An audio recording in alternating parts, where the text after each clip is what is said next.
हेलीवर्ड्स हम लोग कर रहे थे complete world geography for government exam. और आज की वीडियो में हम लोग बात करने वाले हैं कोपेन्स क्लाइमेट क्लासिफिकेशन, यानी कि जो कोपेन्स थे उन्होंने कैसे कैसे पूरे दुनिया के क्लाइमेट को कैटेगराइज कर दिया था।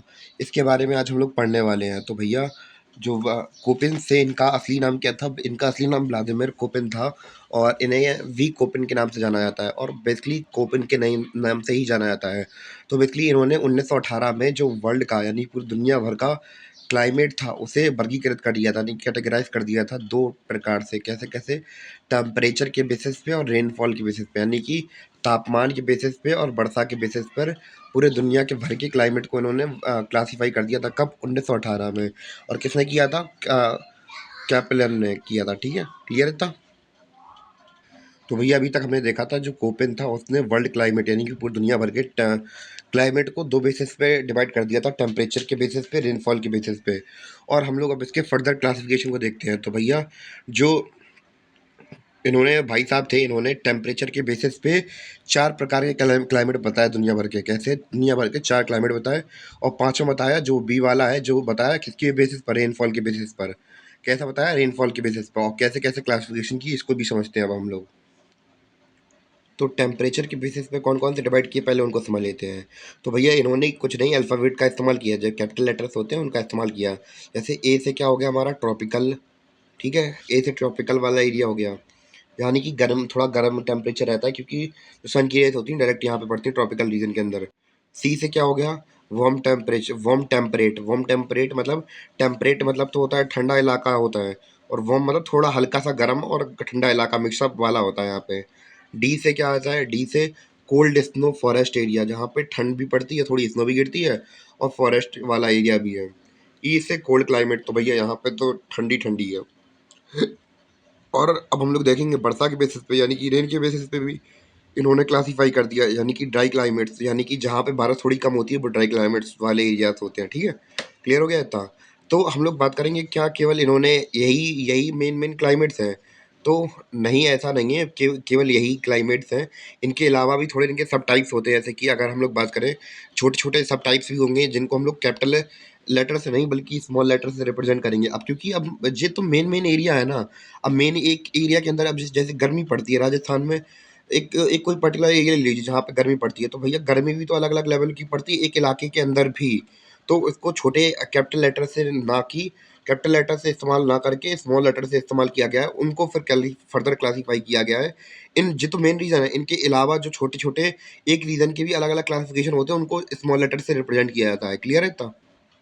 तो अब हम लोग जो स्मॉल लेटर के बारे में मैंने आपको बताया, इनसे भी कुछ रिप्रेजेंट होता है, इनको भी समझ लेते हैं। जैसे कि अगर हमें यहाँ पे एफ दिख जाए, कहीं पे स्मॉल एफ दिख जाए, तो इसका मतलब है कि फुल वर्षा हो रही है यहाँ पे, यानी कि बहुत तेज वर्षा हो रही है। अगर एम दिख जाए तो भैया मानसून। तो एम दिख जाए तो मानसून, डब्ल्यू दिख जाए तो सूखी सर्दी, यानी कि ड्राई विंटर्स। ड्राई विंटर्स कैसे? नॉर्मली क्या होता है, टेम्परेचर में हम लोग कहते हैं वाटर वेपर तो रहता ही है, पर जब ड्राई विंटर्स की बात आती है तो भैया बिल्कुल सूखी हवाएं, लपड़ जैसी। अगर एक बार मुझे ध्यान है कि मैं शिमला गया था, तो भैया वहाँ पे गया भाई साहब, इतनी कड़ाकेदार एक हवा का झोंका, ऐसे लगता था बिल्कुल चीर के रख देगा बिल्कुल। मॉइस्चर नाम की जगह नहीं है वहाँ पे, मॉइस्चर तो था ही नहीं बिल्कुल वहाँ पे, बस केवल सूखी ठंड थी। और एस से रिप्रेजेंट होता है सूखी सर्दी, यानी कि सूखी सर्दी भी बहुत खतरनाक होती, सूखी गर्मी। एस से सूखी सर्दी होती है ना, समर। तो भैया लू चलती है, और जब दोपहर के 2 बजे निकलो ना गाड़ी लेके, तो भाई साहब चीर के रख देती है बिल्कुल हवाएं। तो उम्मीद है कि आपको ये चार चीज़ें समझ में आई होंगी। F M W S, F M W S समझ में आया? एफ से फुल वर्षा हो रही है, एम से मानसून वाला सीजन आ गया, डब्ल्यू से विंटर, एस से समर। क्लियर है था? और ये छोटे वाले जो हमने ग्रुप्स बनाए हैं, ये सेमी ग्रुप्स बनाए हैं, तो भैया ये मेनली जो बड़े बड़े हमारे मेन ग्रुप्स हैं, जैसे ए सी डी, इनके साथ ये अलग ग्रुप बनाएंगे। जैसे ए एफ हो गया, ए एम हो गया, ए डब्ल्यू हो गया, तो ऐसे करके अलग अलग ग्रुप्स के साथ ग्रुपिंग बना लेंगे ये सब। तो मेन ग्रुप के साथ ये क्या कर लेंगे, ग्रुप बना लेंगे। इनके सिवा और कौन कौन से होते हैं इसको भी समझ लेते हैं। तो भैया जैसे कि एल से लो एटीट्यूड होता है, एच से लो एटीट्यूड होता है, के से मिड लैटिट्यूड होता है, एस से सेमी एरिड होता है, डब्ल्यू से एरिड जोन होता है। क्लियर है इतना? तो भैया अभी तक हम लोगों ने मेन रीज़न देख लिए थे, अब ग्लोब के अंदर बात करेंगे कहाँ पे कौन सी लाइन एग्जिस्ट करती है, तो ये भी समझ लेते हैं। जैसा कि हमें पता है कि 0 डिग्री पर इक्वेटर होता है, तो भैया इक्वेटर पे हमें पता है बिल्कुल गर्मी पड़ती रहती है, क्योंकि सनरेज यहाँ पे डायरेक्टली आती हैं और यहीं से कमाल करती हैं अपना। ठीक है, तो जो हमारा ए वाला रीजन हुआ, ए वाला क्या है, ट्रॉपिकल रीजन। और ट्रॉपिकल रीजन तो हमें पता ही है कि भैया इक्वेटर को भी हम लोग ट्रॉपिकल रीजन कहते हैं। तो इतना क्लियर है। ए वाली पोजीशन फिक्स हो गई कि यहाँ पे जो 0 डिग्री होता है वहाँ पे ट्रॉपिकल रीजन होता है। क्लियर है इतना। उसके बाद हम लोग बात करेंगे सी के बारे में बात करेंगे। वार्म और टेम्परेट, यानी कि थोड़ा सा गर्म थोड़ा ठंडा। तो ये कौन से डिग्री के बीच में होता है, तो भैया यहाँ से यहाँ थोड़ा होता है यहाँ थोड़ा ठंडा होता है, धीमे धीमे आते आते यहाँ पर गर्म हो जाता है आते आते यहाँ पे। तो भैया ये 23½ डिग्री नॉर्थ, और यहाँ पे साउथ में 23½ डिग्री नॉर्थ और साउथ में इस वाली रीजन में, इस वाली बेल्ट के पास ट्रॉपिक ऑफ कैंसर और ट्रॉपिक ऑफ कैप्रिकॉर्न के पास एरिया में हमारा वार्म टेम्परेट होता है। तो भैया मैं आपको लाइन पहले क्लियर कर दूं, इसलिए ये होता है Tropic of Cancer, Tropic of Capricorn, Arctic Circle, Antarctic Circle. तो भैया नाम पहले क्लियर कर दिया मैंने। और कौन सी डिग्री के पास में हमारा ये टेम्परेचर वगैरह पाए जाते हैं, इसको और देख लेते हैं। जैसे ई वाला हुआ, तो ई वाला यहाँ पे अब हमें पता है कि पोल्स में बिल्कुल ठंड पड़ती है, तो यहाँ पे कोल्ड क्लाइमेट तो भैया यहाँ पे आ जाएगा। और बी वाला बचा, तो बी वाला भैया ड्राई क्लाइमेट हमारा कैसा है, जो बी वाला होता है तो ये ट्रॉपिकल रीजन के आसपास के इलाके में पाया जाएगा। पर हम लोग बात करें ये पैचेस वाले इलाके में होगा, यानी कि कहीं पे ए वाला होगा कहीं पे बी वाला होगा। तो भैया जगह जगह पे नहीं, पैचेस में पाया जाता है हमारा बी वाला ये क्लाइमेट। क्लियर है इतना। तो भैया थोड़े बहुत एरिया और बचे थे, उनको और कंप्लीट कर ले रहे हैं, फिर उनके हम लोग कॉम्बिनेशन देख लेंगे। तो जैसे कि एस से हम लोग डिनोट करते हैं सेमी एरिड रीजन, यहाँ की यानी कि थोड़ा बहुत हम लोग बात करें गर्मी पड़ती है। और डब्लू से होता है एरिड रीजन, यानी कि बिल्कुल सूखा इलाका। अब भैया सूखे इलाके की बात की थी किसके साथ, बी के साथ। तो भैया ये इन दोनों के साथ कॉम्बिनेशन बनाते हैं। ये सेमी ग्रुप्स हैं और ये मेन ग्रुप्स हैं हमारे। ठीक है, क्लियर है इतना।